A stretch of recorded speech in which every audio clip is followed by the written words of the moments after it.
మన తెలంగాణ నీళ్ళను ఆంధ్రాకి అప్పచెప్పే కుట్ర జరుగుతున్నట్ట కాదా? నీకు ఎవరు తెలంగాణ బిడ్డనే దొరకలేదా? తెలంగాణలో ఒక నిఖార్సైన ఒక ఇంజనీర్ దొరకలేదా? తెలంగాణ సోయిగల్ల ఒక్క నాయకు ఒక అధికారికి దొరకలేదా? ఈ తెలంగాణ ప్రాజెక్టులను అడ్డుకుంటూ నేను మినిట్స్ చూపిస్తున్నాను. It's not my own story. I'm showing the minutes of the meeting. ఆయన రాసిన ఉత్తరం చూపిస్తున్న, ఆదిత్యనాథ్ దాస్ రాసిన ఉత్తరం.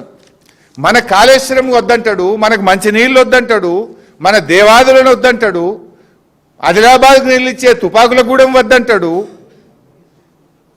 ఇలా మా సమ్మక్క సాగర్ని వద్దంటాడు. ఇలా ఏ ప్రాజెక్ట్ తెలంగాణ ప్రాజెక్టులకు అడ్డుపడ్డ ఈ వ్యక్తి తెలంగాణకు నాయకత్వం ఎట్లా వహిస్తాడు? అసలు మీటింగ్కి ఎట్లా పోతారు? ఈ దొంగలు ఊళ్ళు వంచుకున్నట్లేదా? ఇది పోనంటూనే మీటింగ్ పోతాడు. నువ్వేమని రాసినావు? అయ్యే మేము మీటింగ్ రాం. నువ్వు కేంద్ర ప్రభుత్వము సిడబ్ల్యూసిలో గోదావరి బనకచెర్ల అప్రైజల్ ఆపితేనే మీటింగ్కి వస్తాను. మరి ఎందుకు పోతున్నావు? ఆపినరా? ఆపితే కాగితం వచ్చిందా? ఆంధ్రప్రదేశ్ ఈ టెండర్ ఆపాలే అన్నాడు. టెండర్ ఆపుడు ఎక్కడిది? టెండర్ అయిపోయింది, ఓపెనింగ్ అయిపోయింది, ఆ టెండర్ అవార్డు అయిపోయింది, కాంట్రాక్టర్ పని కూడా స్టార్ట్ చేసిండు. మరి ఎందుకు పోతున్నావు మీటింగ్కు?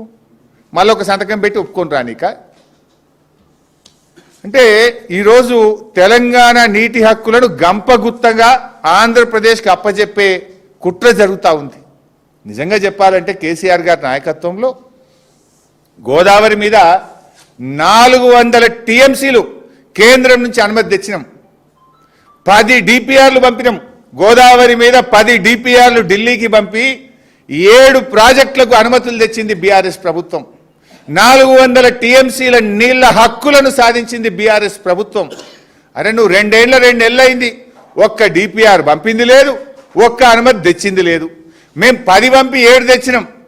ఇంకో 1-2 ప్రాజెక్టులు వార్దా కానీ కాళేశ్వరం సెకండ్ టీఎంసీ కానీ అవి సగం అనుమతులు వస్తే మిగతా అనుమతులు తేవాల్సిన తెలంగాణ ప్రభుత్వం డిపిఆర్లు వాపసు తెచ్చుకున్నది. అబ్బా ఏం గొప్ప రేవంత్ రెడ్డి, నువ్వు ఒక్క చుక్క నీళ్లు అనుమతి తెచ్చింది లేదు, ఒక్క డిపిఆర్ కొత్తగా పంపింది లేదు. బీఆర్ఎస్ పంపిన డిపిఆర్ వాపసు వచ్చింది రేవంత్ రెడ్డి పాలనలో. 10 డిపిఆర్లు పంపి 7 డిపిఆర్లకు 7 ప్రాజెక్టులకు మేము అనుమతులు తెచ్చినాం. ఇంకా 3 డిపిఆర్లు గోదావరి మీద అక్కడ పరిశీలనలో ఉండే, వార్ధా కావచ్చు, 3rd టీఎంసీ ఆఫ్ కాళేశ్వరం కావచ్చు, అవి వాపసు తెచ్చినావు నీ 2 నెలల్లో.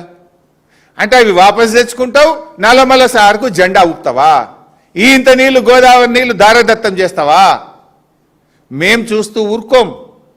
బీఆర్ఎస్కు తెలంగాణ ముఖ్యం, తెలంగాణ ప్రయోజనాలు ముఖ్యం, తెలంగాణ హక్కులు ముఖ్యం, ఈ తెలంగాణ ప్రజల భవిష్యత్తు మాకు ముఖ్యం.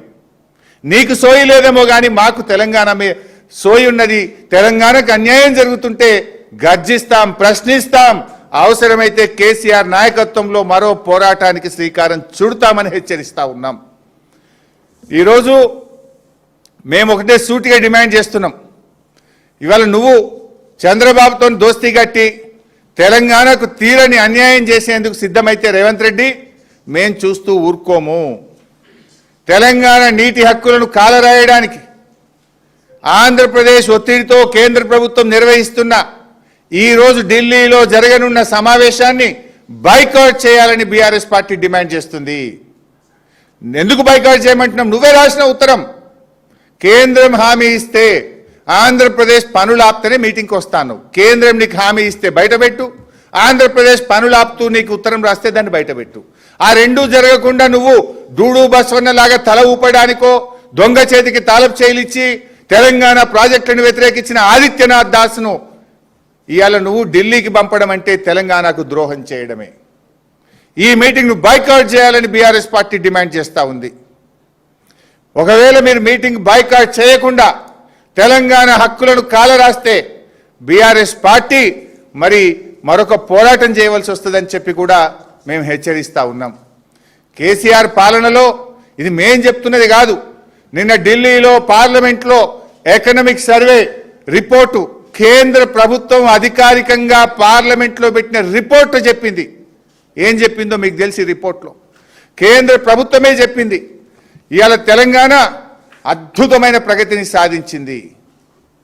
2,20,00,000 ఎకరాల మాగాణిగా తెలంగాణను 9 ఏళ్ల బీఆర్ఎస్ పాలనలో జరిగిందని చెప్పి ఈ రిపోర్ట్ చాలా స్పష్టంగా చెప్పింది. కాళేశ్వరం వల్ల, మిషన్ కాకతీయ వల్ల ఇవాళ అద్భుతమైనటువంటి ఆయకట్టు వచ్చిందనేటువంటి విషయాన్ని ఈరోజు ఈ రిపోర్ట్లో చెప్పిండ్రు. కాళేశ్వరం ప్రాజెక్టు ద్వారా 17,08,230 ఎకరాల స్థిరీకరణ జరిగింది. మిషన్ కాకతీయ ద్వారా 15 లక్షల ఎకరాల స్థిరీకరణ జరిగింది. రెండు కలుపుకుంటే ఇలా దాదాపు 17, 15, 32 లక్షల ఎకరాల ఆయకట్టును బీఆర్ఎస్ సాధించింది కదా. అందువల్లనే పంటల ఉత్పత్తి పెరిగింది, సాగు విస్తీర్ణం పెరిగింది. అప్పుడప్పుడు ఊకే పొద్దుగా లేస్తే మా మీద నోరు బారేసుకునే బండి సంజయ్, కిషన్ రెడ్డిలు ఇప్పటికైనా నోరు మూస్తే మంచిది. సోయి తెచ్చుకోండి. ఇది మేం చెప్పలే, మీ కేంద్ర ప్రభుత్వం, మీ బీజేపీ ప్రభుత్వం, కేసీఆర్ పాలన ఎంత అద్భుతంగా జరిగిందో, ఎంత గొప్ప ఆయకట్టు సాధించిందో, తెలంగాణ ప్రగతి పథంలో ఎట్లా ప్రయాణించిందో మీ కేంద్ర ప్రభుత్వం ఇచ్చిన రిపోర్ట్ ఇది. ఇప్పటికైనా కళ్ళు తెరవండి, అనవసరంగా బీఆర్ఎస్ మీద నోరు బారేసుకోకండి. This is the work we have done. ఆ రకంగా అద్భుతంగా మేము ముందుకు తీసుకుపోయినాం.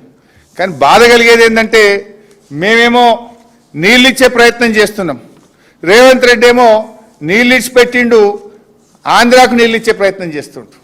ఒక్కొక్క చుక్కను ఒడిసిపెట్టి కేసీఆర్ గారు మరి తెలంగాణ నీటి హక్కులు కాపాడే ప్రయత్నం చేసిండు, తెలంగాణకు నీళ్లు తెచ్చే ప్రయత్నం చేసిండు కేసీఆర్ గారు. కానీ రేవంత్ రెడ్డి గారేమో నీళ్లు ఆంధ్రాకు కిందికి జార విడుస్తున్నాడు. ఒడిసిపెట్టింది కేసీఆర్, విడిసిపెడుతున్నది రేవంత్ రెడ్డి. ఇలా ప్రజలు ఆలోచిస్తున్నారు. గతంలో మిషన్ కాకతీయ చేయకముందు నీళ్లు కిందికి పోతుండే, కానీ కేసీఆర్ గారు మిషన్ కాకతీయ ప్రోగ్రాం ద్వారా చుక్క చుక్కను ఒడిసిపట్టిండు, తెలంగాణ ఆయకట్టు పెంచిండు. కానీ సోయి లేని రేవంత్ రెడ్డి గారు నీళ్లను జారవిడిస్తుండు, నల్లమల్ల సాగర్కు జెండా ఊపుతున్నాడు. అందుకే మళ్ళీ డిమాండ్ చేస్తున్నాం, తక్షణమే ఈరోజు రాష్ట్ర ప్రభుత్వం ఈ మీటింగ్ను బాయ్కాట్ చేయాలి. మీరే ఉత్తరం రాసిండ్రు, మీ ఉత్తరాన్ని ఎక్కడ కూడా ఇవాళ కాంగ్రెస్ ప్రభుత్వం, ఢిల్లీలో ఉండే బీజేపీ ప్రభుత్వం మీ ఉత్తరానికి స్పందించలే. అయినా మీరు ఇవాళ మోకాళ్ళ మీద పోతున్నారు. మీ వీక్నెస్ ఏందో, మీరు ఎందుకు పోవాల్సి వస్తుందో మాకైతే అర్థమైతలేదు. ముఖ్యమంత్రి గారు ఢిల్లీకి, దావోస్కు ట్రిప్పులు కొట్టుడే తప్ప ఆయనకు రైతుల తిప్పలు పట్టడం లేదు, రాష్ట్ర భవిష్యత్తు ఆయనకు పట్టడం లేదు. బీఆర్ఎస్ హయాంలో సేద్యానిదే అగ్రభాగం, ఇది మేం చెప్పలే, కేంద్ర ప్రభుత్వం చెప్పింది.